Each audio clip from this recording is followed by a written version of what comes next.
ప్రస్తుతం మామూలుగా ఏంటంటే ఎలక్షన్స్ అప్పుడు ప్రతి పోలింగ్ బూత్‌కి గూడా కెమెరాలు పెడతారు.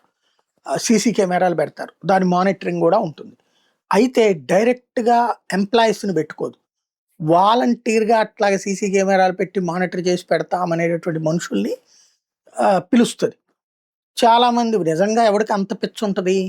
ఎళ్ళేటటువంటోళ్ళు రాజకీయ పార్టీలు పంపించే వాళ్ళు వెళ్తుంటారు. ఇది కోఆర్డినేట్ చేసుకుంటూ చేసుకోవాల్సుంటది. అయితే మనకిక్కడ జరిగిన పరిణామాలు చూసాం. ఆంధ్రాలో జరిగినటువంటి. ఒక సెక్షన్ దాడుల్ని పక్కన పెట్టారు. ఇంకో సెక్షన్‌ది పక్కనే నడిచిపోయింది. బహిరంగంగా నడిచిపోయింది. రాత్రి పూట్లన కోట్ల మంది ఓట్లేసారన్నటువంటి లెక్కలు కనిపించినటువంటిది చర్చ నడుస్తున్నది. ఇలాంటి దశలో ఇప్పుడు సీసీ కెమెరాలకు సంబంధించి ఆర్టిఫిషియల్ ఇంటెలిజెన్స్ ద్వారా మానిటర్ చేస్తారు. ఎందుకంటే ఇక్కడ ఎట్లయితే మొత్తం కథ మారిందో అక్కడ కథ మారే ప్రయత్నం చేస్తుందన్నటువంటి ఉద్దేశంతో మమతా బెనర్జీ మీద కేంద్రానికి నమ్మకం లేదు. కేంద్రం మీద మమతా బెనర్జీకి నమ్మకం లేదు కాబట్టి ఇలాంటి సందర్భంలో ఎన్నికల సంఘం వీళ్ళిద్దరిని నమ్మకుండా తను సొంతగా ఏఐ ద్వారా మానిటర్ చేసే ప్రక్రియ అయితే చేస్తుంది. కానీ ఎంత మేర సక్సెస్ అవుతుందో చూడాలి.